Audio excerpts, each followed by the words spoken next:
오늘의 사건 단장입니다. 술에 취한 후배를 챙기던 남성이 모르는 남성에게 폭행을 당했습니다. 폭행을 한 남성은 길을 막았다는 이유로 마구 때린 것으로 전해졌습니다. 퇴마의식으로 병을 치료해주겠다며 환자를 유인해 성추행한 40대 무속인이 재판에 넘겨졌습니다. 피해자만 해도 20여 명에 가까운 것으로 알려졌습니다. 프로축구 경기에서 수원 삼성의 팬이 FC 서울의 팬을 폭행하는 사건이 벌어졌습니다. 피해자인 서울팀 팬은 중학생이었습니다. 현직 교육 공무원이 미성년자와 성매매를 하다가 경찰에 적발됐습니다. 해당 공무원은 채팅 애플리케이션을 이용해 성매매를 한 것으로 전해졌습니다. 뾰로롱 안녕하십니까. 진짜 오늘은 말이죠, 백 변호사님. 네. 일단 이 컵 이거 입구를 좀 막아주십시오. 이거 입구를요? 예, 좀 예. 이거 오늘 참 좋은 날입니다. 예. 정말 축하하고 싶지 않으십니까? 누리호 발사성. 누리호 발사성. 나는 오늘 내가 무슨 일인가 했는데. 뭐 상관없죠. 생일인 줄 알았어. 그러니까 왜 저한테 뿌려요? 예, 그냥. 우리 교수님도 눈앞에 보여가지고. 장유서인데 이렇게. 제가 아무렴 교수님 머리 위에다 이런 걸 뿌려댈 수 있겠습니까? 예. 자, 보셨겠지만 1톤급 위성을 실어서 우주로 내볼 수 있는 발사체를 가진 세계 일곱 번째. 왜 이렇게 웃어? 머리에 꽃잎이 달려있어요.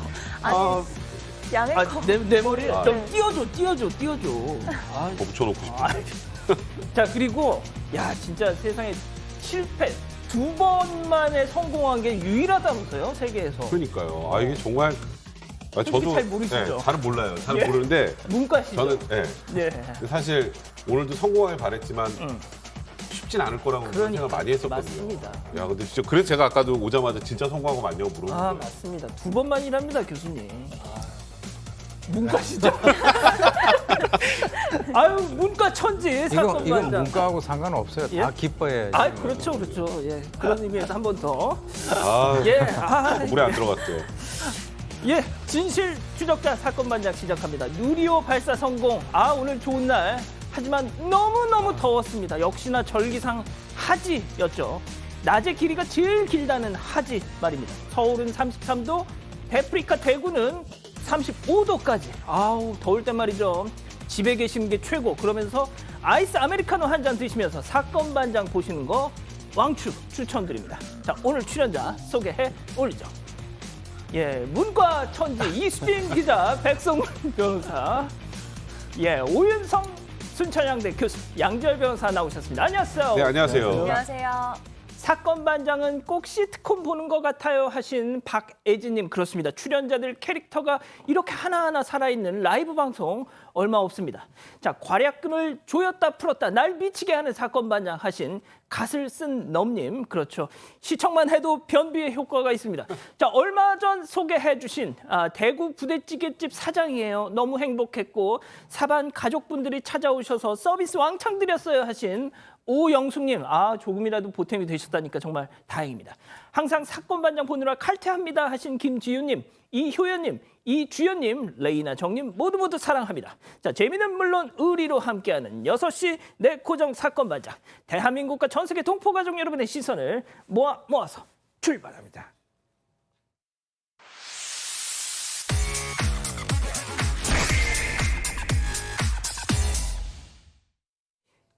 첫 번째 뉴스 보여주시죠. 강남 한복판 10중 추돌입니다. 어제 정말 난리가 났습니다. 영상 함께 보시죠. 자, 소방차, 구급차 막 가득하죠. 도로 통제로 모든 차량이 저렇게 올스톱되어 있습니다. 자, 이제 잘 보시죠. 아이고야. 세상에. 차량이 뒤집어져 있고 저 바닥에는 파편들이 막 여지럽게 흩어져 있습니다. 저 택시 범퍼를 보니까 세상에 형체를 알아보기 힘든 정도고, 저 오토바이는 아예 그냥 부동강이 났네요. 어젯밤 강남 사거리 한복판 10중 추돌 사고입니다. 자, 이 기자 음주운전 사고는 아니라고 제발 좀 얘기해줘요. 네, 운전자가 음주 상태는 아니었다고 합니다. 이 사건 어젯밤 9시 반쯤에 벌어진 일인데요. 서울 강남 차병원 사거리에서 10중 추돌 사고가 발생했습니다. SUV 차량 한 대가 내리막을 빠르게 달려오다가요. 중앙선을 넘었고 신호 대기 중이던 차와 오토바이를 들이받은 건데요. 이 SUV는 완전히 전복이 됐고 택시 한 대는 아까 보셨듯이 반파가 됐습니다. 오토바이 운전자도 크게 다친 걸로 전해졌는데요. 운전자는 음주 상태가 아니었다고 하는데 정확한 사고 원인은 경찰이 조사하고 있습니다. 이 사고로 반대 방향 차로까지 통제되면서 1시간 동안 구조 작업이 이루어졌습니다. 그나마 사망자가 없다는 게 천만다행입니다. 자, 두 번째 뉴스 이어가죠. 위급한 순간 뾰로롱. 영상 함께 보시죠. 자, 한 여성이 지금 쓰러졌는데 말이죠. 목에 이물질이 껴서 호흡곤란 온 거 바로 그때 한 남성이 저렇게 뒤에서 짠하고 나타나서 몸을 감싸고 으차 이른바 하임리히법. 자, 그렇게 1분여 만에 드디어 목에 걸린 음식물이 튀어나오면서 저 여성분 의식을 되찾았습니다. 양 변호사님, 한두 번 해본 솜씨가 아닌 것 같습니다. 저 남성분. 네, 저 남성 군산해경 전진한 순경입니다. 이름부터 말씀드린 이유가 있습니다.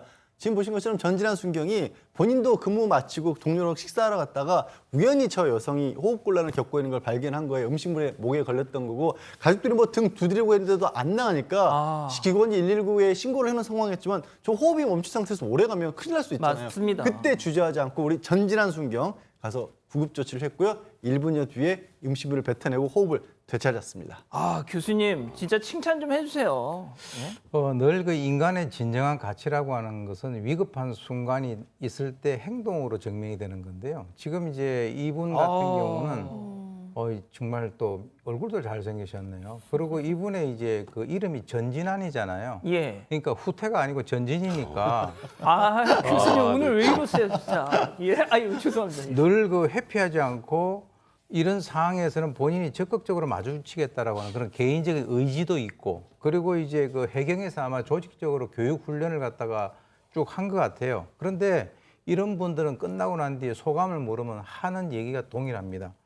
해경으로서 당연히 해야 될 일을 했을 뿐. 예. 다시 한번 박수를 보내드립니다. 알겠습니다. 정말 얼굴도 정말 잘생기셨고. 자, 세 번째 뉴스 이어가죠. 야간 알바 구인 공고 논란입니다. 자, 이 기자 대체 어떤 얘기죠? 야간 아르바이트를 하면 월급 180만 원을 주겠다. 이 글이 논란인데요. 화요일부터 금요일까지 주 4일을 일하면 180만 원을 주겠다는 겁니다. 저녁 6시부터 다음 날 오전 6시까지인데요. 4살 아이를 돌보는 일입니다. 논란의 핵심은 주는 돈에 비해서 요구사항이 너무나도 많다는 건데요. 글 쓴 사람은 밤에 일하러 와서 잘 생각하지 말라라고 얘기를 하면서 아이 밥 차리고 집안일하고 밤에 재워주기까지 해야 된다고 적었습니다. 그러면서 아이 온도 체크도 해주고 선풍기도 틀어주고 꺼주고 해야 된다면서 내 아이다, 내 살림이다 이렇게 생각하라고 요구를 했고요. 또 집에 와서 좀 이건 기분이 상하는 문장인데 집에 와서 냉장고에 남은 음식 탐하지 말아라. 사정이 어렵다면서 돈 빌릴 생각도 하지 말아라. 뭐 이런 식으로 적은 겁니다. 그래서 네티즌들은 이렇게 야박한 태도로 요구사항도 많으면서 월급은 너무 적다고 비판을 한 겁니다. 예, 그래서 어떤 누리꾼이 계산을 해봤대요. 시급이 9,375원. 올해 최저 시급이 9,160원인데 조금 많죠. 자, 그런데 이게 야간 알바잖아요. 무엇보다 뭔 요구사항이 저렇게 많어? 저는 그냥 이걸 보고 딱 느낀 게 지금 본인 아이가 너무 소중해서 밤새내 지금 선풍기도 틀어줘야지, 컨디션 관리해줘야지, 잘 생각하지 말라고 했잖아요. 예. 이 아이를 과연 잘 돌볼까요? 이런 요구 조건을 보고 들어온 이 아이를 돌보겠다고 오신 분이 그러니까 그 생각부터 좀 하셔야 될 것 같아요. 이런 공고 올린 분은. 그리고 지금 말씀하셨던 것처럼 이게 대략 시급이 9,375원인데 물론 5인 이하 사업장 같은 경우에 뭐 야간 수당이 의무는 아니지만 뭐 밤을 새서 지금 잠잘 생각도 하지 말라고 하면서 지금 야간 수당도 주지 않는다는 거 아니겠어요? 근데 저는 더 놀란 게 실제로 지원자도 있고 관심을 표시한 분들이 있다고 합니다. 아이고. 이거는 저 개인적으로 생각할 때 사실상 노동력 착취에 가깝고요. 더 큰 문제는 이런 공고를 보고 이 안에서 스트레스를 받으면서 과연 이 글 올린 분의 소중한 아이를 과연 잘 돌볼 수 있을지 그게 의문입니다. 아, 좀 이해가 안 가는 좀 내용이었습니다. 네 번째 뉴스도 이어가죠. 원인 모를 통제 불가 사고입니다. 자, 오늘은 저희가 차량 급발진 의심 사례를 모아봤습니다. 영상 함께 보시죠. 자, 차량이 뒤로 후진합니다. 그런데 갑자기 쾅 멈추는가 했는데 또 앞으로 쾅쾅쾅. 또 아이고 쾅. 몇 야. 대를 들이받는 거예요 지금. 와, 자 일단 다시 한번 보면 뒤에 한번 받고 또 쿵, 또 트럭 쿵 받고 또 받고 전봇대 들이받는가 했더니 또 트럭. 야, 이거 와, 자 또 다른 영상 넘어가 볼게요. 예. 자, 여기 아파트 단지 아닌데요. 멀리서 차 한 대가 야, 이거 자 다시 한번 이거는 이제 블랙박스 차량 자 차단기 일단 잘 통과했고요. 쭉쭉쭉쭉쭉 안 돼. 차단기 통과 펑. 통학 차량 피해서 정자 들이받고 쿵. 와. 아이고 오늘 저도 흥분이 돼 가지고 세상에 통학 차량 가까스로 정자 들이받고 와. 자, 일단 양 변호사님 지금 이 영상 두 번째 영상 어떻게 보세요?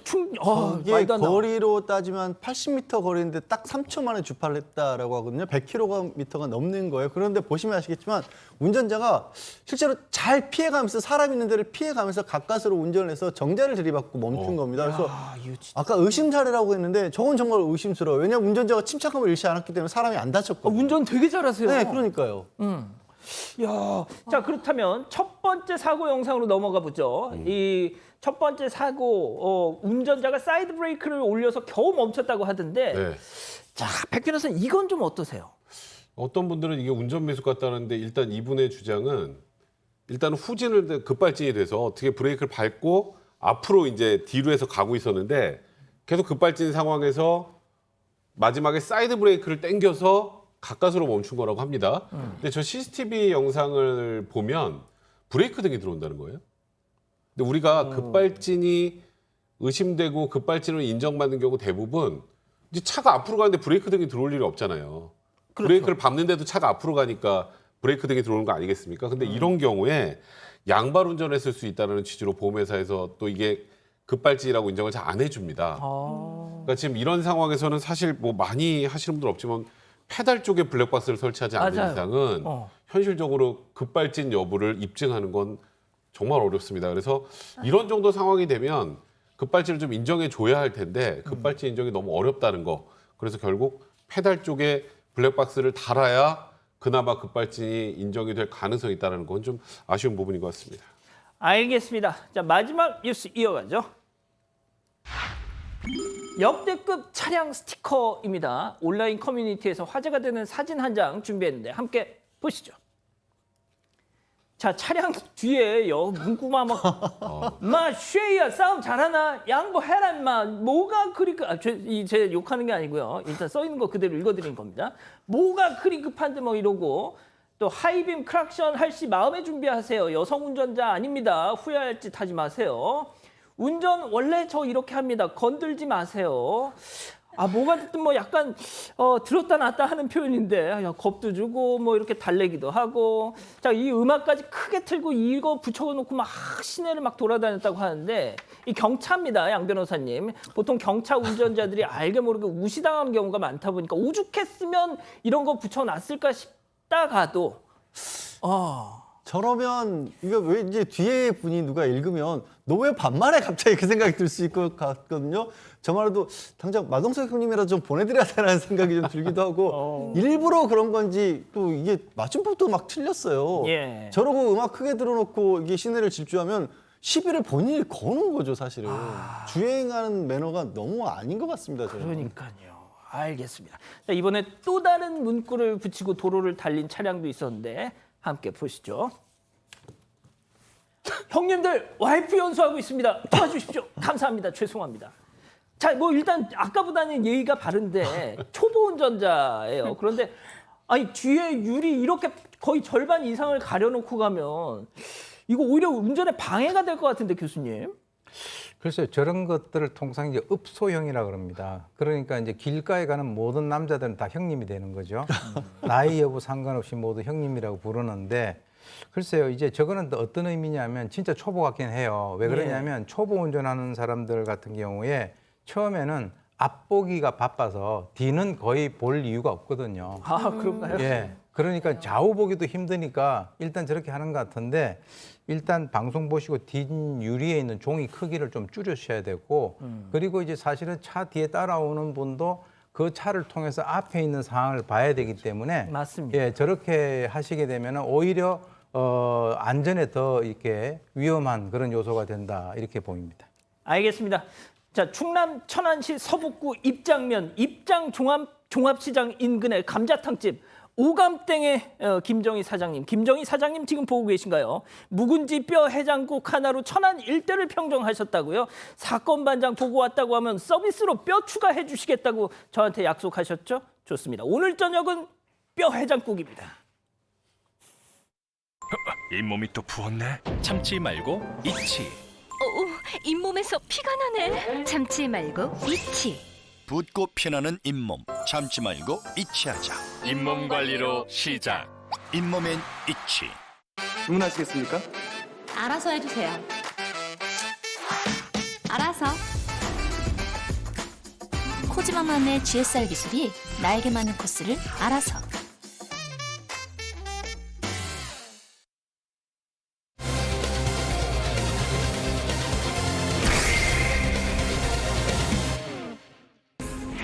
술에 취한 후배를 챙기던 남성이 모르는 남성에게 폭행을 당했습니다. 폭행을 한 남성은 길을 막았다는 이유로 마구 때린 것으로 전해졌습니다. 대체 무슨 일이 있었던 것인지 알아봅니다. 이 기자 폭행 사건입니다. 네, 영상을 보면서 설명을 드릴 텐데요. 영상 보면 골목길에 한 남녀가 서 있습니다. 여성 후배가 많이 취한 듯 보이는데요. 남성이 부축을 하죠. 그때 하얀 차 한 대가 두 사람 쪽으로 다가오고요. 여성이 넘어집니다. 운전자가 차 안에서 나오는데요. 운전자는 이때 남성을 넘어뜨리고 마구 폭행을 하기 시작합니다. 피해 남성은 정신까지 잃었다고 하고요. 주변에서 사람들이 몰려 나와서 이 사람을 말리고 나서야 폭행을 멈췄습니다. 자, 왜 저런 폭행을 저지른 건지 첫 번째 사건 체크포인트 짚어보죠. 내 앞을 막지 마. 길을 막아서 그랬다는 건가요? 자, 그런데 앞서 교수님 영상을 보면 말이죠. 충분히 지나갈 수 있는 공간이 있었는데도 오히려 자기가 차를 그 쓰러진 사람 쪽으로 몰고 와요. 자, 그거 한번 보면 다시 한번 좀 보여주시죠. 예, 보면서 말씀을 좀 해주셨으면 좋겠습니다. 자, 쓰러졌습니다. 지금은 조금 막아놓은 상태인데, 이렇게 세워가지고 이제 길 바깥쪽으로 좀 이렇게 밀고 가죠. 그런데 오히려 차가 자기 그쪽으로 와요, 교수님. 저건 제가 보니까 일단 자기 가는 길에 저렇게 방해물이 있다라고 하는 그 자체에 대해서 굉장히 뭔가 분노를 표출하는 것 같습니다. 사실 저런 상황 같으면 통상적인 사람 같으면 내려서 도와줘야 되는 거 아닌가요? 아, 그러니까요. 네, 그러니까 이제 동일 현상에 대해서 보는 시각이 전혀 다를 때 발생할 수 있는 그 어처구니 없는 그런 결과라고 보는데요. 제가 볼 때는 아마 저 사람이 왜 내 가는 길에 이 사람의 폭행 이유는 단순해요. 왜 내 앞을 가로막느냐. 그렇게 해가지고 본인이 상향등을 켜고 그래도 안 비키니까 바로 피해자 쪽으로 차를 갖다가 대놓고 난 이후에 폭행을 시작을 했습니다. 자, 피해자의 상태가 너무 걱정이 되는데 그 피해자 가족의 얘기 잠깐 듣고 가시죠. 이게 대체 사람들이 봐가지고 납득이 가는 상황인지 그 차가 오는데 뛰어든 것도 아니고 그 옆으로도 충분히 갈 수 있는 길인데 그 차가 구태에 그래 내려가지고 그 술 취한 사람들을 갖다가 그렇게 무자비하게 그 기절해 있는 사람을 갖다가 발로 얼굴을 밟아가지고 이 지금 살지 죽을지도 모르는 상황인데 이 덩치를 안 봐보십시오. 진짜 막 이거 억울해가지고 어디 가가지고 하소연을 해야 되겠습니까? 자, 백 변호사님 진짜 사커킥을 날려요. 누워있는 사람을. 좀 걱정이 많이 됩니다. 피해자 상태가. 일단은 얼굴뼈가 함몰이 된 상태라고 합니다. 아이고. 일단은 뭐 전치 6주라고 하는데 더 큰 문제는 실명 위기에까지 놓여 있다고 하고요. 아이고. 지금 뭐 모자이크 돼서 저희가 정확한 상태를 볼 수는 없습니다만 조금 전에 말씀하셨던 것처럼 거의 일방적으로 아까 싸커기까지 할 정도로 그냥 의식을 잃은 상태에서도 폭행을 이어갔기 때문에 저희가 차마 전체적인 모습을 피해자 모습을 다 보여드릴 수 없을 정도인데요. 지금 이게 단순히 치료가 돼서 끝날 게 아니라 후유증까지 걱정이 되고 있는 그런 상황입니다. 야, 진짜 이게 무슨 날벼락입니까, 교수님 이게? 예, 지금 이제 아까 나온 걸 보게 되니까 전력 투구해가지고 그 사람을 완전히 이제 그냥 발로 밟는 그런 모습이 나오는데요. 우리가 이제 범죄학 이론에 이런 게 있어요. 질만이라고 하는 학자가 주장한 것으로서 자극 전환 이론이라는 게 있습니다. 쉽게 얘기해서 화풀이 이론이에요. 그래서 제가 봤을 때는 뭔가 이 사건 이전에 바로 저 가해자가 뭔가 기분 나쁜 그런 상황이 있었었는데 그것을 바로 이것을 기회로 삼아서 또는 구실을 삼아서 폭행을 한 것이 아닌가라고 추정이 되는데요. 그렇다 하더라도 저 사람 같은 경우는 도저히 이해할 수 없는 저렇게 어떻게 보면 구조가 필요한 사람들에 대해 가지고 아주 그냥 폭행을 강하게 하는 것을 봐서는 글쎄요, 뭐 어떤 여러 가지 개인적인 그런 그 자질이라든가 이런 것까지를 포함해서 우리가 한번 해석을 해봐야 될 것 같습니다. 양 변호사님, 저 사람 누굽니까? 뭐 20살 남성이라는 정도만 지금 확인이 됐고요. 사실 이제 뭐 차량도 찍혀있고 하기 때문에 어디 벗어날 수는 없는 상황이었는데 제가 말씀드린 이유가 경찰이 출동했을 때는 자기 이름하고 전화번호를 또 허위로 알려주고 그냥 귀가를 했다라는 겁니다. 그러니까 애초에 뭐 피할 수 있다라고 생각이 될지 모르겠지만 소환 조사에 응하지 않은 상황에서 경찰이 결국 추적을 해서 신원을 밝혀낸 상황입니다. 아니 근데 다른 사람 연락처 알려주고 막 그렇게 하면 그런가요 하고 그냥 갑니까 경찰이 원래? 저는 그 잘 이해가 안 가요. 왜냐하면 지금 저기 상황을 보게 되면 이 피해자 같은 경우는 엄청나게 폭행을 당해가지고 지금 실명 위기까지 있다라고 한 상황인데 그러면 그 사람의 뭐 어떤 운전 면허증이라든가 이런 것들을 갖다 확인을 해야 되는데 나 홍길동이고 010에 몇 번이다 이렇게 얘기한 걸 그대로 받아 적고 갔는데 알고 보니까 그 사람이 아니고 허위 전화번호다라고 하는 것은 아마 그 현장에 출동했던 그 경찰관이 너무 이 사안에 대해서 가볍게 생각을 한 것은 아닌가라고 하는 생각이 들고요. 제가 볼 때는 이거는 조금 조치가 잘못되지 않았나 하는 생각이 듭니다. 백 변호사님 이거 진짜 거의 뭐 살인 미수행위 아닙니까? 그리고 이 관련 기사에 어떤 댓글이 달렸냐면 경찰의 어떤 대응을 놓고 이런 댓글 전화번호 아무거나 불러줬는데 저렇게 귀가 조치했다고요? 아유 갈 때 차비까지 주지 그러셨어. 뭐 이런 약간 비아냥된 댓글이 있어요. 사실 저 정도 피해 상황이라면 현행범 체포하는 게 맞지 않나요? 저는 개인적으로 그런 생각이 좀 드는데 그러니까 전화번호를 받고 돌려줄 상황도 아니었고 확인을 한다면 좀 더 정확하게 면허증부터 시작해서 정확하게 이 사람 신원을 파악하는 게 1차적이었을 텐데 저는 그 상황 자체가 일단 좀 이해가 되지 않습니다. 경찰에서 그냥 돌려보냈다는 것 자체가. 처음에 이제 경찰 관계자는 단순 폭행 사건으로 생각을 했다고 하는데 아이고. 지금 피해자가 입은 상해 정도가 굉장히 중하죠. 그래서 죄명이 상해로 변경이 됐다가 이제 우리가 상해 정도가 중에서 불구나 불치 혹은 난치 질병에 걸릴 정도로 누군가에게 상해를 가하면 죄명이 중상해죄로 바뀝니다. 그래서 지금 만약에 실명까지 된다고 한다면 죄명 자체가 중상해죄로 바뀔 가능성도 있고요. 제 생각에는 저 정도 상황이라면 말씀드렸던 것처럼 현행범 체포를 해야 될 상황이고 피해가 저렇게 중하다면 영장 청구까지 생각해야 되는 상황 아닌가 싶습니다. 아니나 달러 지금 취재 기자에 따르면 이 남성 있죠. 출석 요구 2번을 받았는데 모두 불응했다고 합니다, 양 변호사님. 어제 오후 그리고 오늘 오전까지 나오지 않았다라는 거예요. 그래서 저는 진짜 저 당시에 피해자의 상태가 어떠니 굉장히 지금 의아해요. 저 정도까지 그냥 눈으로 보기에도 심하게 폭행이 가해졌으면 경찰에서 보기에도 얼굴이 멀쩡할 리가 없었을 텐데 그러니까요. 왜 이렇게 미온적인 태도를 취한 건지 참 이해가 잘 안 가는데 어쨌든 말씀드린 것처럼 2번 이미 출석 불응했기 때문에 3번째 불응하면 당연히 체포영장을 발부를 해야 해서 신병을 확보를 하겠죠. 예, 알겠습니다. 저희가 좀 계속해서 좀 지켜보겠습니다. 첫 번째 사건 이렇게 정리하고요. 두 번째 사건 이어갑니다.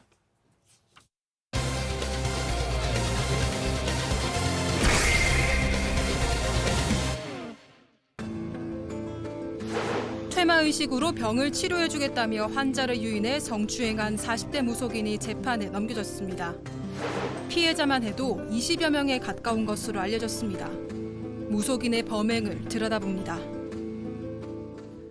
저희가 진짜 이 무속인 관련 이 사건 참 자주 본의 아니게 전해드리는데 이번에는 또 성추행 사건이네요. 네, 그렇습니다. 이 무속인은 제주에서 신당을 차리고 운영을 해왔는데요.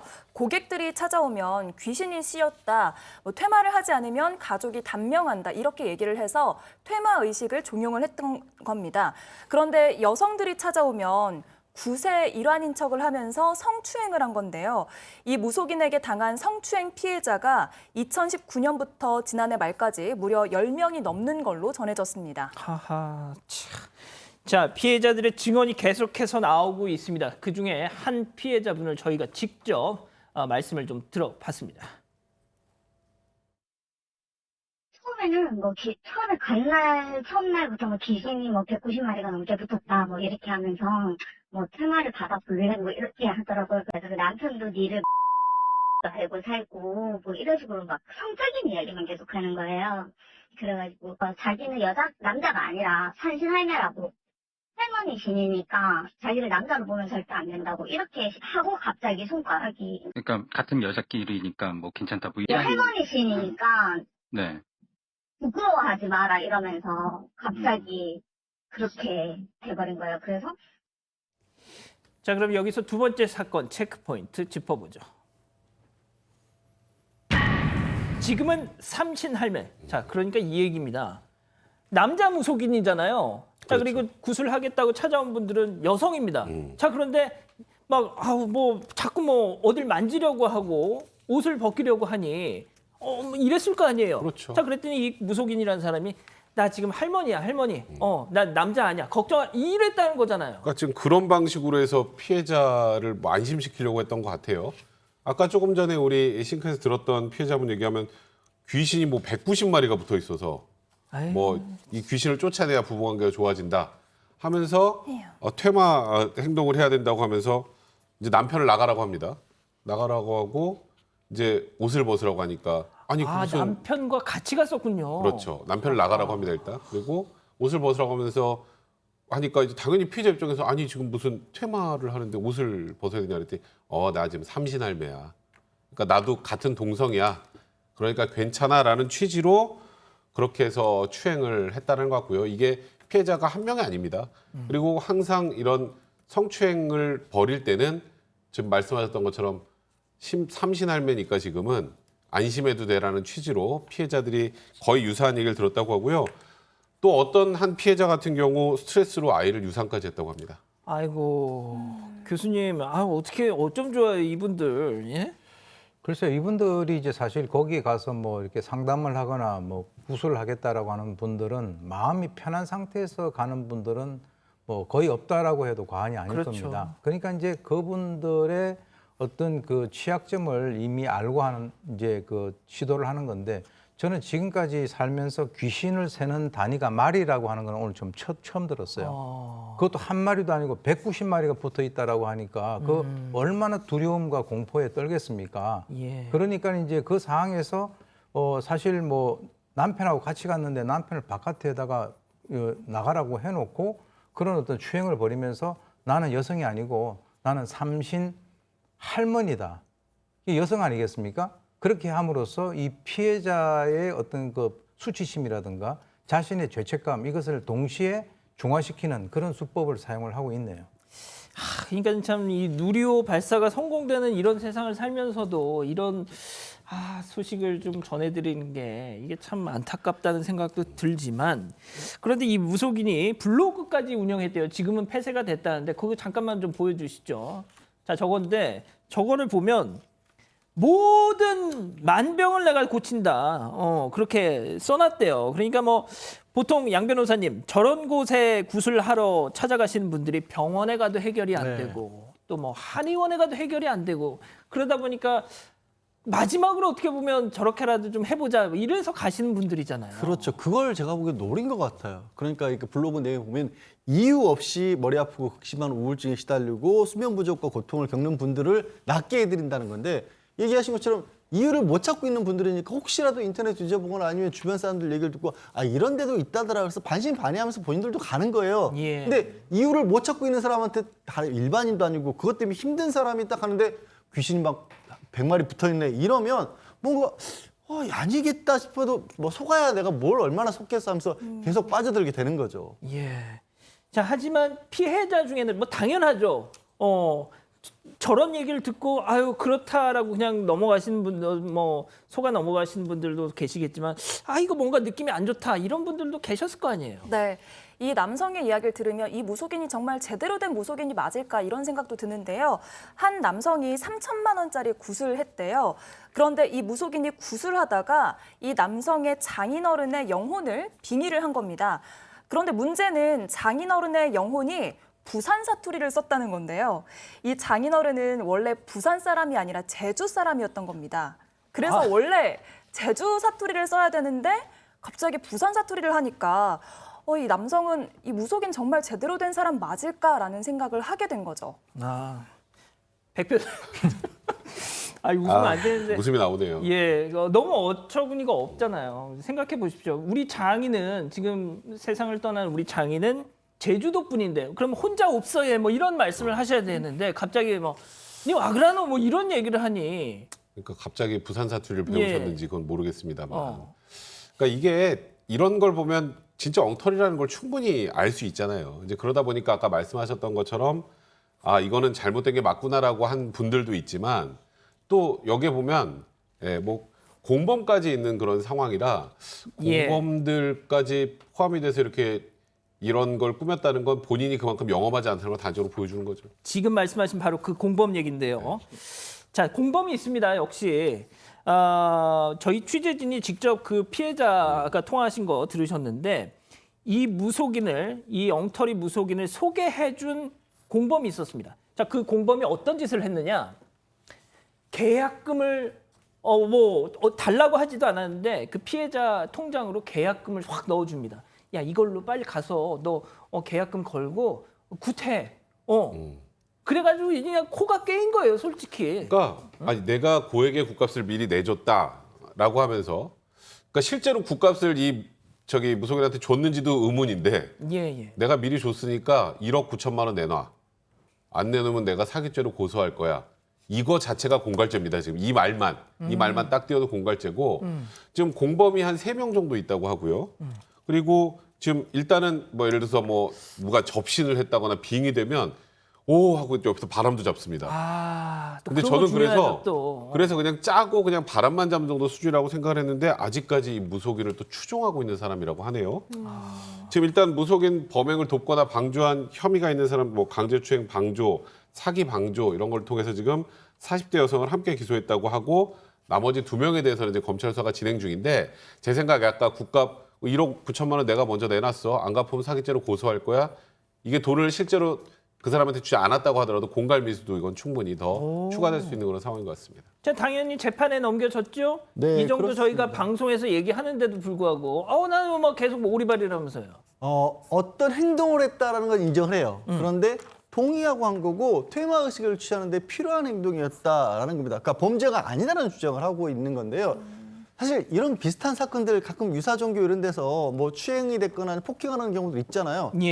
귀신이 손에 잡힙니까? 왜 몸을 만져요? 귀신 없애겠다고 하면서. 이게 말이 안 되는 건데 심리적으로 불안정한 사람들을 이용하고 있는 거예요. 근데 어쨌든 저 무속인은 범죄가 아니다라는 주장을 하고 있고 아까 얘기했던 공범들도 바람잡이 같은 거 한 적 없다. 그렇게 얘기를 하고 있습니다.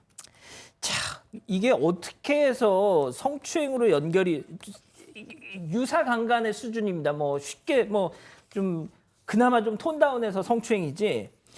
이 사람이 쓴 수법이 그거예요. 자궁에 귀신이 많다. 자궁에 귀신이 막 바글바글한다. 이런 얘기를 하면서 그 짓을 했다는 겁니다, 교수님. 왜 그러냐면 이제 여성의 특정 부위에 귀신이 많다라고 해야 그것을 퇴마하기 위해서 많이 손을 갖다 댈 거 아닙니까? 그런 심리에서 하는 건데 제가 늘 말씀드리는 건데 죽은 사람보다 살아있는 사람이 더 무섭다라고 하는 것이 바로 이게 증명되는 겁니다.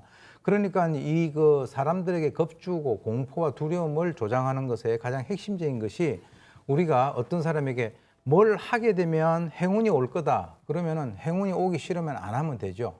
그런데 뭘 하지 않으면 불행이 찾아올 거다라고 하면은 굉장히 거기에 대해서는 좀 찝찝한 그런 감을 느낍니다. 아까 말씀하셨던 자궁에 귀신이 많다. 그다음에 퇴마를 하지 않으면 가족들이 단명할 것이다. 교통사고가 날 거다. 그리고 지금 현재 결혼도 하지 않는 딸이 임신을 하게 될 거다. 이걸 꼭 해야만 된다. 이런 식으로 그 사람의 심리를 쥐고 흔드는 거거든요. 그러니까 제가 볼 때는 이러한 일은요. 과거에도 있어 왔고 지금도 있고 그리고 앞으로도 계속 있을 겁니다. 그러니까 개인이 스스로가 판단해서 내가 어떻게 마음을 먹느냐라고 하는 그 스스로 판단해서 인생을 개척해 나가는 것이 매우 중요하다 이렇게 봅니다. 백 변호사님 마지막으로 네. 몸이 아프면 그냥 병원을 가야죠. 맞습니다. 예. 맞습니다. 그러셔야 되고요. 근데 이제 가끔 이 사람이 정신적으로 많이 힘들어 있는 걸 이용하는 그런 경우가 있어요. 일반적으로 뭐 구슬한다거나 점을 본다거나 다 맞지 않잖아요. 아, 그럼요. 그건 다 사기가 아니에요. 그건 사기가 아닌데 다만 이걸 안 하면 너한테 어떤 일이 생겨. 이걸 안 하면 당신들 가족에 화가 뭐 생길 거야. 이러면서 큰 돈을 받아내는 경우에는 외적으로 사기죄로도 충분히 처벌이 가능하니까요. 속지 맙시다. 그런 부분들은. 백 변호사님 혹시 그 사법시험 사법고시 네. 보시기 전에 점 이런 거 좀 보셨어요? 저는 안 봤어요. 안 보셨어요? 별로 관심 없어요. 그쪽에는. 아, 그렇습니다. 예. 양 변호사님 혹시 보셨습니까? 죄송합니다. 아, 재미를 못 드려서. 이렇게 되면 진행이 안 되는데 알겠습니다. 두 번째 사건 이렇게 정리하고요. 세 번째 사건 이어갑니다.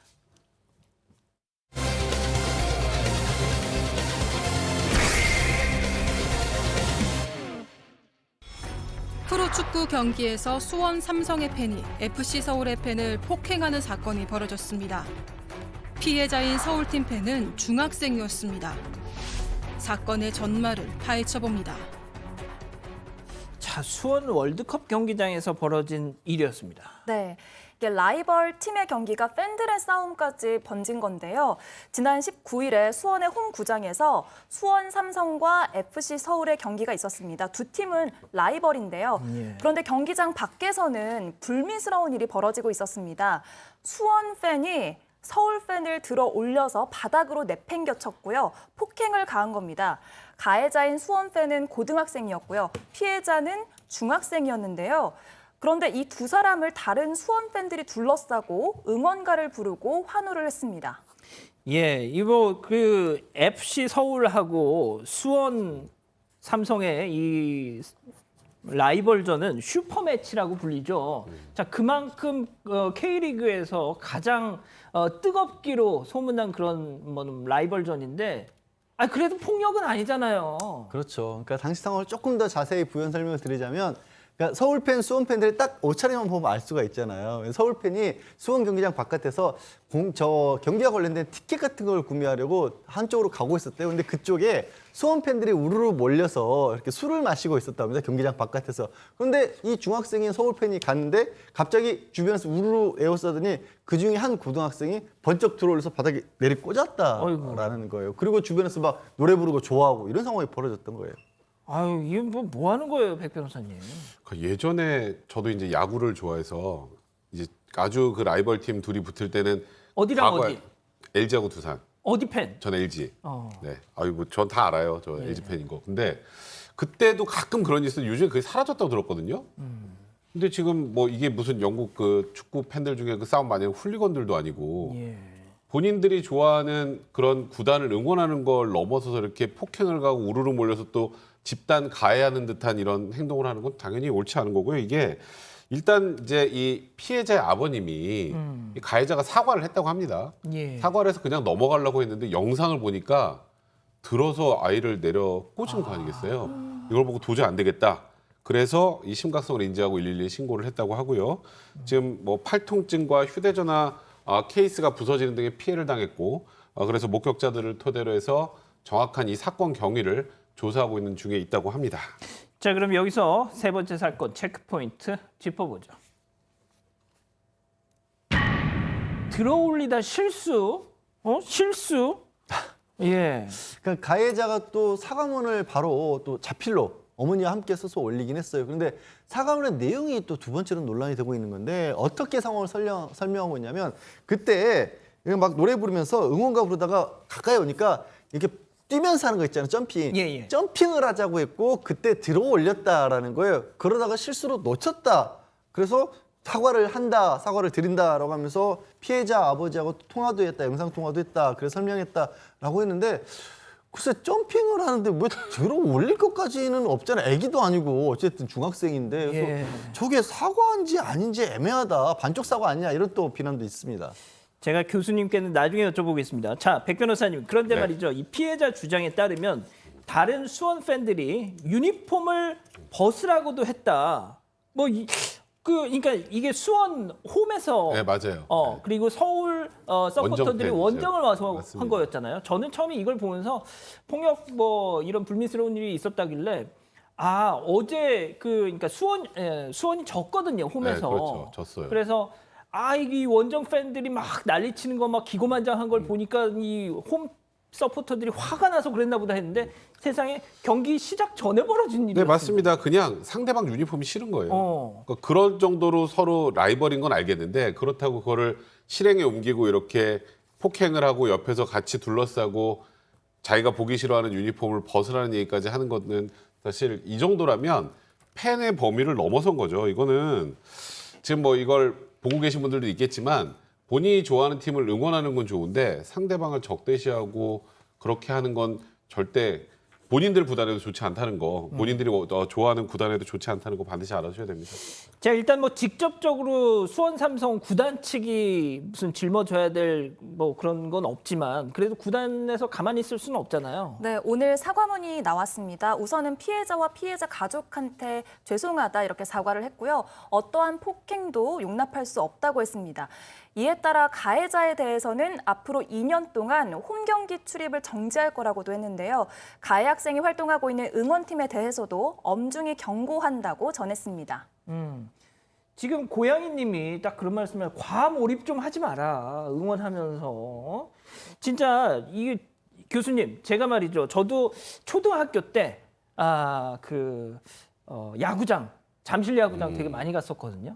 근데 그때 가보면 꼭 소주병 들고 와가지고 취해가지고 막 선수들 심판 향해서 막 욕설 막 하는. 제가 지금 하고 있는 욕이 다 그때 그 아저씨한테 배운 욕입니다. 예?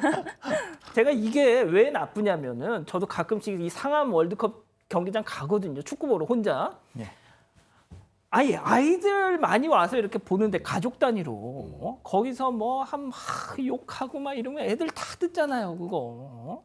그래서 예전에 그 안에 술 반입 금지해가지고 수통에다가 넣어가지고 이게 빨대로 빨아먹고 하는 이런 사람들도 있었어요. 맞습니다. 예. 그런데 제가 볼 때는 이게 죽고 사는 문제가 아니거든요. 그러니까 자기 좋아하는 그 팀에 대해서 응원하는 것은 그거는 다 할 수 있는 건데 아까 이제 사과문 같은 거 쓴 것도 보니까 그게 반쪽 사과문 같이 사실 우리가 이렇게 점핑하다 그렇게 됐다라고 했는데 사과문을 쓸 때 부모님이 좀 검토를 안 해주신 것 같아요.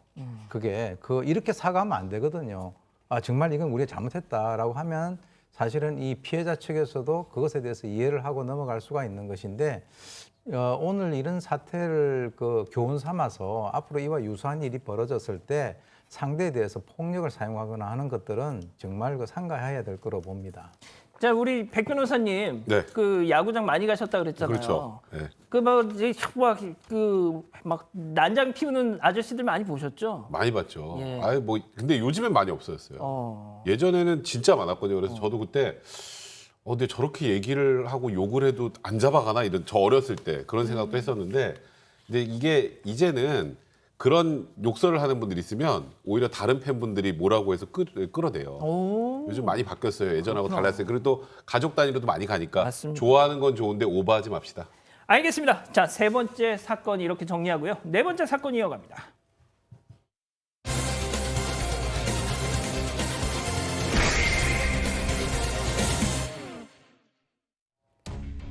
흰 셔츠를 입은 남성이 붙들려 나옵니다.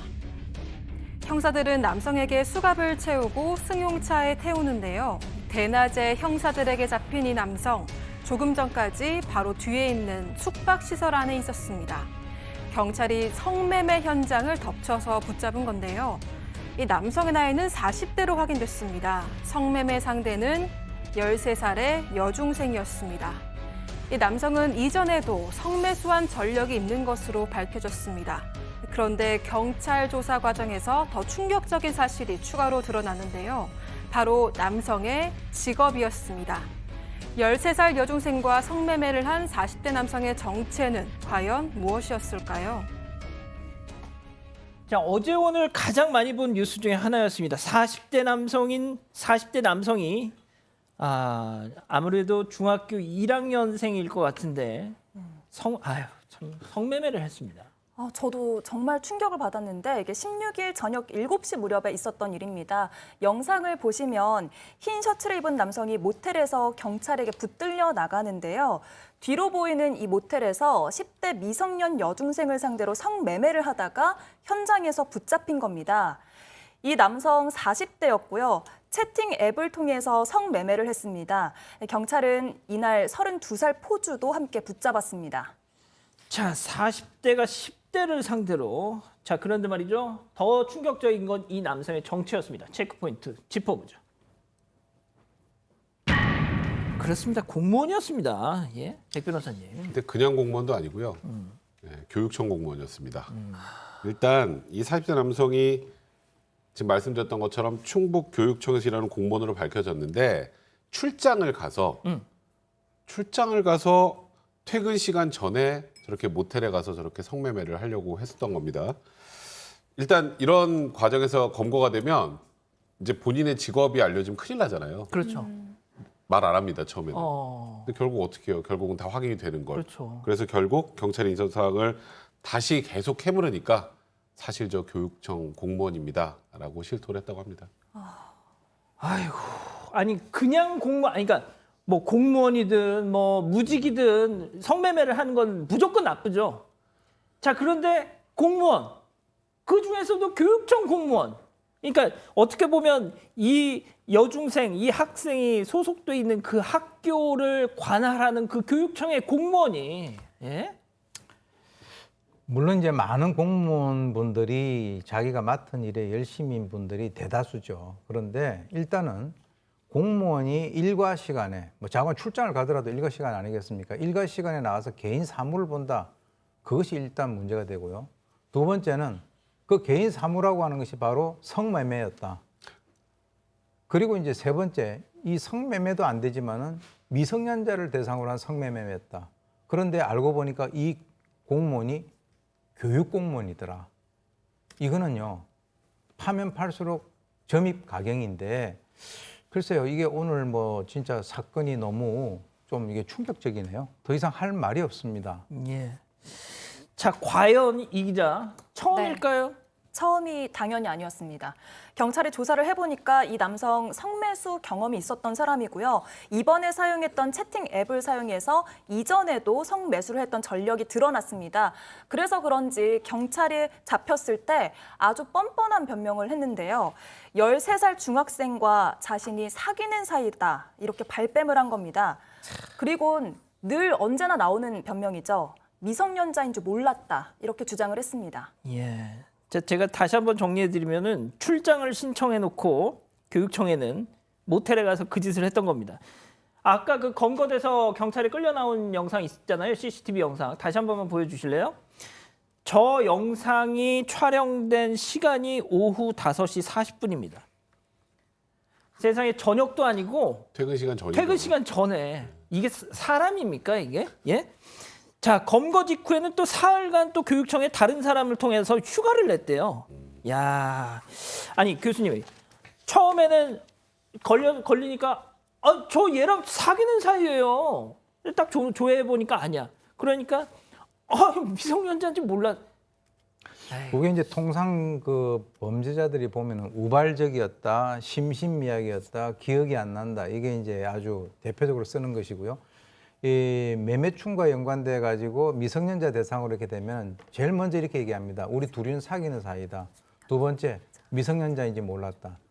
뭐 이제 상투적이기 때문에 경찰들도 그 얘기를 갖다 들으면서 한 귀로 듣고 한 귀로 흘러버려요. 왜냐하면 이 경찰관들이 봤을 때 13살이라고 하면 우리가 뭐 이 미성년자도 아니다라고 이 얘기를 갖다 하는 것 자체가 그 별로 의미가 없을 정도로 충분히 미성년자인 걸 알고 그렇게 하는데, 글쎄요, 이 사람도 뭐 사실은 경찰에 의해서 적발됐을 때 그야말로 가슴이 쿵 떨어지지 않았겠습니까? 그러니까 뭐 본인이 변명을 하기 위해서 하고자 하는 모든 얘기를 다 하는 것인데 뭐 아주 상투적인 그런 표현으로 저는 봅니다. 예. 니까무라라는 아이디를 쓰시는 분이 딱 그 말씀하십니다. 사건 반장 보면서 난 참 잘 살고 있구나라는 걸 느낀다고 항상. 예. 아니 그런데 양 변호사님, 이 공무원, 이 교육청 공무원 가만둬야 되겠습니까? 그럴 수 없죠, 당연히. 아까 뭐 사흘간 휴가를 냈다라고 하는데 현행범 체포돼서 본인 생각에는 사흘 정도면 뭐 사건을 좀 무마할 수 있으라고 착각했던 것 같아요. 구속돼서 못 돌아가고 있는 상황이고요. 교육청에서도 이 사실 인지해서 바로 직위 해제를 했습니다. 출근할 직위 해제요? 예, 이거 뭐냐면 이제 일단 업무에서 배제시키는 겁니다. 업무에서 배제시키고 수사가 확정이 되고 재판까지 확정이 되고 나면 징계는 그 수준에 따라서 거기 맞춰서 하게 되는데 아시겠지만 집행유예 이상으로 공무원이 만약에 이런 범죄로 처벌을 받지 않습니까? 예. 공무원 신분을 영원히 잃게 됩니다. 파면. 네, 퇴직이죠. 강제 퇴직됩니다. 그러면 연금 같은 거는? 연금은 공무원 연금 같은 경우는 절반은 본인이 내고 절반은 국가에서 내거든요. 본인이 낸 건 찾아갈 수가 있습니다. 자, 그런데 백 변호사님. 네. 이 13살짜리 중학교 1학년생을 끌고 다니는 그 배후가 있었습니다. 그러니까 지금 이 13세 미성년자가 본인이 자발적으로 연결을 해서 이 교육청 사입자 남성을 만난 게 아니고요. 호주가 있었습니다. 근데 더 충격적인 건 이 아이뿐만 아니고 14세, 15세 미성년자 2명을 더 차량에 태우고 다니면서 성매매를 알선해 왔던 것으로 알려져 있는데요. 일단 이 성매매할 아이들을 확보해야 되잖아요. 예. 그러니까 돈을 벌게 해주겠다면서 온라인에 글을 올려서 미성년자 아이들을 이렇게 확보한 다음에 그리고 채팅 앱으로 성매수할 남성들을 모집을 합니다. 뭐 글을 지우면은 일단 기록이 남지 않는다는 점을 노렸다고 하고요. 심지어 남성들이 이제 성매매를 할 저렇게 아까 모텔 같은 방을 잡으면 미성년자들을 본인이 직접 자동차로 성매매할 장소까지 데려다 주고 뭐 그런 범행까지 저질렀다고 합니다. 정말 파렴치한 범이죠. 예. 이자들 처벌 받아야 되지 않습니까? 처벌 받아야 하죠. 그리고 이 포주라는 사람의 휴대전화를 분석을 해서 지금 6개월치를 포렌식으로 지금 하고 있다고 하거든요. 나머지 성매수남들도 찾아내겠다라는 겁니다. 처벌도 처벌대로 해야 되고요. 13살, 14살을 상대로 성매매를 했다. 저는 이거 질병이라고 봅니다. 처벌하고 치료도 받아야 돼요, 이 사람들은. 예. 자, 우리 가족 여러분들이 직위 해제여서 이 불안하다 그러시는데 걱정 마십시오. 파면 될 겁니다. 자, 네 번째 사건 이렇게 정리하고요. 사건 연구소 이어갑니다.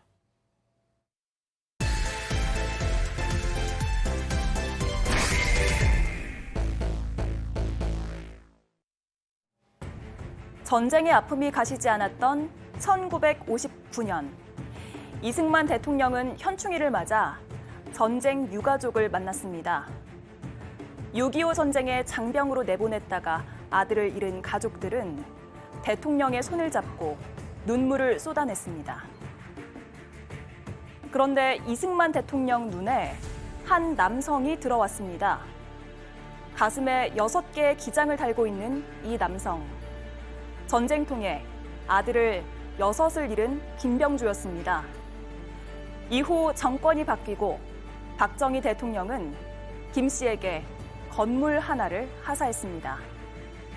하지만 얼마 지나지 않아 경찰서엔 투서가 접수됐습니다. 어떤 내용이었을까요? 오늘 사건 연구소는 봉이 김선달도 울고 갈 김병조 사기 사건을 짚어봅니다. 자, 충정로 지나시다 보면은 녹색 건물, 되게 허름한 녹색 건물이 있죠. 충정 아파트입니다. 일제 강점기 1937년 준공돼서 올해로 85년째 지금 보시는 저거. 야, 진짜 이걸 문화재로 남기느냐 철거하느냐를 놓고 고심한 끝에 일단 철거 쪽으로 최근에 결정이 됐는데, 자, 오늘 할 얘기는요. 이 뭐 충정 아파트 철거 얘기가 아니라 이 아파트에 숨어 있는 사기 사건에 관한 얘기인데요. 먼저 이 내용을 좀 들여다볼 수 있는 영상부터 먼저 보고 가시죠.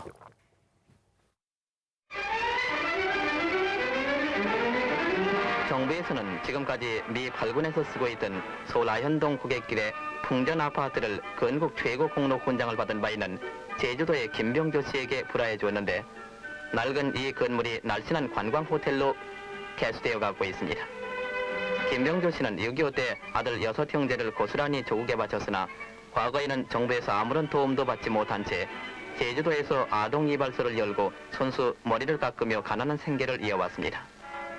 그런데 이 딱한 사정을 알게 된 최고회의 박정희 의장은 귀속 재산인 이 아파트의 관리권을 주는 한편 앞으로 국민 전체가 아들 노릇을 해드리겠다고 그를 위로했습니다.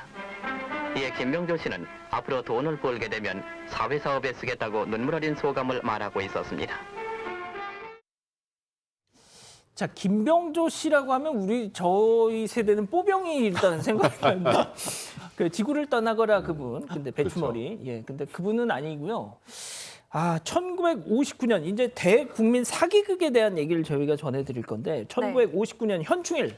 네, 그때가 시작이었습니다. 이승만 대통령이 현충일 행사를 열었는데요. 6.25 전쟁 전사자들의 가족을 초청을 한 겁니다. 가족들은 기장이라는 거를 가슴에 달게 되는데 기장의 숫자가 사망한 자녀의 숫자였던 거죠. 그런데 이승만 대통령이 한 명 한 명 악수를 하는데 가슴에 기장 6개를 달고 있는 사람을 발견을 한 겁니다. 그게 바로 50대 후반의 남성 김병조였는데요. 이승만 대통령이 어쩌다가 6 자식을 다 잃었냐라고 하니까 김병조가 반공을 위해서 6 아들을 전선에 바쳤다가 모두 전사했다 이렇게 말을 한 겁니다. 이승만은 이 사연에 감복을 해서 가장 격이 높은 건국 공로훈장을 내렸습니다. 그러니까 이승만 정권 시절에는 훈장을 받고 이후 박정희 정권에서는 더 큰 선물을 받았다. 조금 전에 보여드렸던 그 충정 아파트, 그게 이제 그때 당시에는 국유재산이었기 때문에 관리권인데 그 관리권을 김병조에게 줬던 겁니다. 그때 시가가 5천만 원이었다라고 하거든요. 61년도에 5천만 원이었던 거예요. 저것도 이제 미 8군이 쓰고 있었던 건데 원래 이제 반환을 하기로 했다가 미 8군이 조금 더 이렇게 반환을 줄여주자고 했다가 이걸 김병조 씨에게 준다고 하니까 미국도 놀래서 넓큰 반환을 수리까지 해서 줬다는 거예요. 왜냐하면 미군도 뭐 2차 대전까지 겪으면서 한 가정에서 4명까지 전사하는 경우는 있었는데 자식 4명을 잃은 경우는 있어도 미국에서도 근데 6명이 사망을 했다고 하니까 미국마저도 감복을 한 거죠.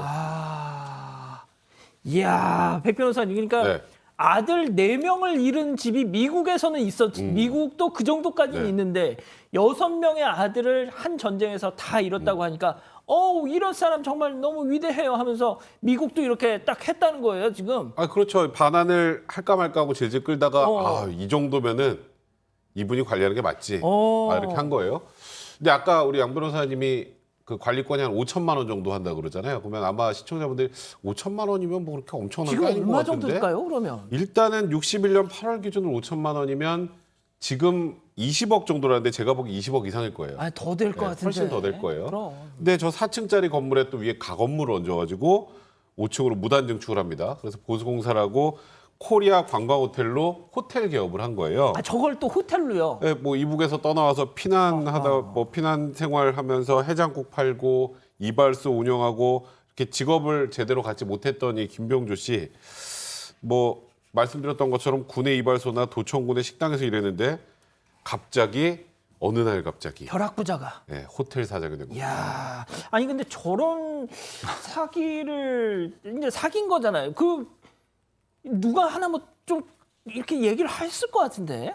그러니까 이 사기를 친 지 1년도 안 돼서 투서가 하나 날아왔습니다. 투서. 김병조에게는 6 아들이 없다라는 건데요. 그리고 이름도 김병조가 아니다. 김병좌다. 뭐 이런 투서가 날아왔습니다. 네, 김병좌. 근데 이제 투서뿐만 아니라 이런 내용들이 경찰에게도 흘러 들어가는데요. 노순복이라는 형사가 술을 마시다가 한 노인과 만납니다. 근데 이 노인이 요즘 신문에 나오는 김병조라는 사람 사기꾼으로 둘째가라면 정말 서러운 사람이다. 정말 사기꾼이다. 이런 식으로 얘기를 하는데요. 그래서 밝혀진 김병조의 진실은 6 아들이 아니라 3남매가 있는 아버지였고요. 일제강점기에 경찰들의 밀정 노릇을 하다가 해방이 되는 바람에 고향에서 살지 못하고 이북에서 혼자 월남을 한 겁니다. 진짜 이름도 가짜. 김병좌인데 김병조. 그리고 아들도 없는데 아들 6을 만들어서. 야, 교수님 진짜 그러니까 이게 얼마나 지금도 뭐 저런 사기를 치면 뭐 사기죄로 처벌을 받겠지만 당시 그 엄혹한 시절에 최고 권력자를 상대로 진짜 뒤통수를 친 거. 야, 이거 보통 이 강심장이 아니었으면 이거 야, 예. 아무리 어목해도 그 당시에 뭐 전산 시스템이 있으면 바로 나왔겠죠. 그러니까 그 당시는 이제 전쟁 바로 이제 그 직후다 보니까 그 당시에 이제 한국에서는 군대 안 가고 외국에 밀항을 하거나 그리고 뭐 군에 안 가려고 뭐 군 입대를 기피하는 이 탈영병들이 무지하게 많았거든요. 그런 상황에서 이제 전쟁 중이기 때문에 어떤 군인이 어떻게 전사한지 직속 부대장도 알 수가 없었어요.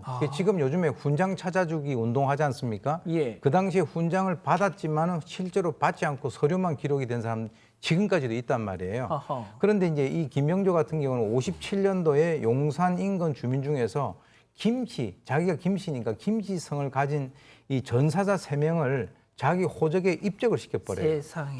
그리고 한 달 뒤에 58년에 3명을 딱 입적시키고 가만히 있으니까 별 문제 없단 말이죠. 아하. 그래서 이번에도 3명이다 해가지고 입적시켜서 6명이 된 거죠. 그래서 이 아들이 6명이 입대하고 난 뒤에 행방불명됐다고 당시에 그 병사고 사령부인데 지금은 병무청입니다. 거기에 신고를 딱 해서 전쟁통에 이 전사자 기록이 미비하니까 이것을 확인할 수 있는 방법이 없는 거예요. 그래서 그 당시에 유가족 기장이라고 지금은 없는데요. 그 당시에는 유가족 기장이라는 게 있었어요. 이걸 갖다가 1개가 아니라 6개를 달고 거기 딱 나가니까 세상에. 사실 그 당시에 그 국가의 지도자인 이승만 대통령 그분이 눈에 딱 띈 거예요. 아, 그러니까 이 사람은 진짜 건국 훈장 최고 등급을 줘야 되지 않느냐 이렇게 된 거죠. 야, 진짜 양 변호사님 대단하다, 이 사람 진짜. 대단한 게 거기서 끝나지가 않아요. 경찰에 그래서 이거 수사해야 될 거 아닙니까? 수사 들어갔더니 가족들이 사장, 부사장, 지배인들이 다 호텔 로비에 들어눕는 겁니다. 다 가족들이 맡아서 지가 하고 있었던 건데 그럴 리 없다. 이거 이제 호텔 빼앗으려고 거짓말하는 거다. 모함하는 거다라고 얘기를 하고 뭐 매부 같은 경우에도 북한에 있을 때부터 아들들이 다 있었던 거 사실이다라고 하고 또 재혼도 했거든요. 둘째 부인도 있었는데 계속해서 그 아들들 우리 제사도 지내고 있습니다. 있었습니다. 6형제. 이렇게 또 얘기를 했던 거예요. 자, 하지만 뭐 꼬리가 밟혔으니까 지금 저희가 이렇게 전해드리고 있겠죠? 아니 꼬리가 밟힐 수밖에 없죠. 이제 본인도 헷갈리거든요. 본인 아이들이 아니니까. 일단은 이제 육군 기록을 먼저 일단 경찰 살펴봅니다. 네, 6 아들이 모두 일병이고 그리고 부대명도 적혀 있지가 않아요. 육군 기록에. 아하. 이것도 좀 이상한데 문제는 이제 군번이에요. 첫째 아들 군번이 0329935. 그다음에 다섯째 아들 군번이 0329936. 연달아 이렇게 군번을 갖는 경우가 별로 없단 말이죠. 여기서부터 좀 이상했는데 이제 여기서 이제 제일 큰 실수를 하게 됩니다. 예. 아까 지금 뭐 김씨 성인을 가진 전사자 3명을 입적하고 뭐 이런 식으로 해서 6명을 만들어냈잖아요. 예, 예. 결정적으로 김명조가 본인이 혼인했던 첫 번째 부인과의 혼인 날짜보다 첫째 아들의 출생 일자가 빠릅니다. 이제 여기서부터가 이제 코미디가 되는 거죠. 예. 이제 그리고 혼인 신고한 날짜보다 생년월일이 빠를 수가 없잖아요. 이제 그러니까 결혼하기 몇 달 전에 아들이 태어났다는 건데 그건 현실적이지 않고 그러면 이제 아니 그럼 아이들 저기 생년월일 좀 불러보세요. 그랬더니 하면서 이제 횡설수설하기 시작을 하게 된 거죠. 야, 그런데 말이죠. 저희가 아까 그 대한뉴스 이걸 봤지만 아니 대통령이 직접 아이고 너 진짜 네가 이 나라를 살렸다 이러면서 막 훈장도 주고 온 국민이 당신의 자식이 되어 줘야 된다 이런 막 치하까지 했는데 뒤통수 야 이거 진짜 뭡니까 이거 약간 캐치미 이프 뭐죠? 캔. 예, 제가 영어를 못해. 약간 그런 느낌이에요 지금. 이 사람이 이제 전적이 일제 경찰에 밀정을 했다는 거죠. 아, 밀정을요? 네, 밀정을 하면은 그 당시에 이제 다른 사람들보다는 나쁜 방향으로 이제 뭐 머리가 잘 돌아가서 독립투사를 밀고 하고 잡고 하는데 기여를 했을 거 아닙니까? 그러니까 이제 어떤 그 사기 능력은 상당히 극대화되어 있었고 그리고 이제 전쟁이 한참인 그런 때에 1차적으로 그 당시 이승만 대통령께서 이렇게 딱 선발을 해놓으니까 두 번째 정부가 들어와더라도 그게 그대로 이렇게 연결되는 건데 꼬리가 길면 밟히게 돼 있죠. 그래서 아마 이 사람이요 6명을 안 하고 한두 명 했었으면 계속 했을 수도 있어요. 그럼 저거 못 받았겠죠. 예, 그러니까 지금 뭐 훈장도 다 환수를 하고 했을 텐데 그때 아마 그거 가지고 자기 할아버지가 이렇게 그 상당히 기여를 했다라고 해서 후손들이 지금도 그 얘기를 하고 있을 수도 있습니다. 자, 이 기자 그런데 이 온갖 사기의 실체가 다 만천하에 드러난 이후에도 이 사람의 행동이 정말 충격적이었다고요? 네, 이 사람 때문에 정말 나라가 난리가 났는데요. 맨 처음에 뭐 반공의 아버지라고 하면서 많은 사람들이 존경심을 표했는데 그 사람이 사기꾼이었던 거잖아요. 그러니까 김 씨의 호텔도 난리가 났습니다. 온갖 빚을 내준 빚쟁이들이 몰려왔고요. 월급을 받지 못한 직원들도 내 월급 어떡하지라고 하면서 달려온 겁니다. 그리고 그동안 호텔 수리를 한다면서 1,900만 원을 빚을 졌는데 그 돈을 빌려준 사람도 날벼락을 맞은 거죠. 이렇게 난리가 났는데 김병조는 끝까지 꿋꿋했습니다. 지금까지, 그러니까 끝까지 내 양심에 걸리는 건 아들이 죽었다는 이유로 호텔을 얻은 것뿐이지 내 양심에 걸리는 거 아무것도 없다 이런 입장이었고요. 자신의 결백을 주장하면서 교도소 안에서 일주일 동안 단식도 합니다. 야. 그리고 공판장에서는 아니 내가 아들 6을 나라에 바친 애국자인데 나를 어떻게 이렇게 대하느냐라고 하면서 소리를 지르다가 졸도를 하기도 했습니다. 예. 자, 양 변호사님 마지막으로요. 김병조는 어떻게 지구를 떠나거나 뭐 이렇게 지구까지는 아니고. 죄송합니다. 제가 아니 근데 왜 이러니 진짜. 그 시절을 생각하면 정말 지구 떠날 수도 있었을 만한 상황이었어요. 군사 정권이었었기 때문에. 그런데 뭐 징역 3년 정도 받았고 당연히 인대 계약은 취소가 됐습니다. 그거밖에 안 받았어요? 네, 그래서 저도 신기할 정도 심지어 이 2심에서는 1년 6개월로 감형까지 됐습니다. 이야, 그렇군요. 최고 권력자를 속였는데.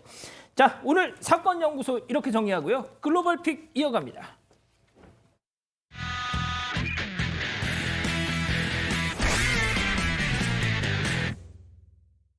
오늘 첫 번째 픽 미국으로 가보시죠. 암탉 한 마리가 볕단 위를 어슬렁어슬렁 걸어다니고 있습니다.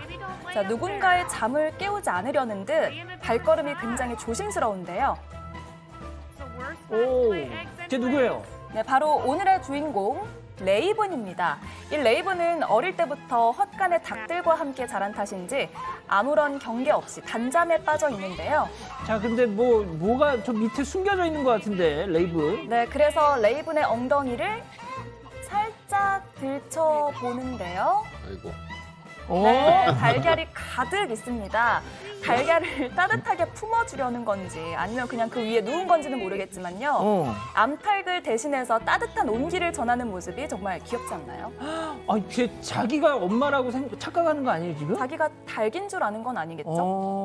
아유, 알겠습니다. 자, 다음은 루마니아로 가보시죠. 새끼 고양이에요. 네, 새끼 고양이 한 마리가 마틴이라는 반려견을 향해서 다가갑니다. 앞발에 손을 툭 얹자 주저앉고 이렇게 꼭 안아주는데요.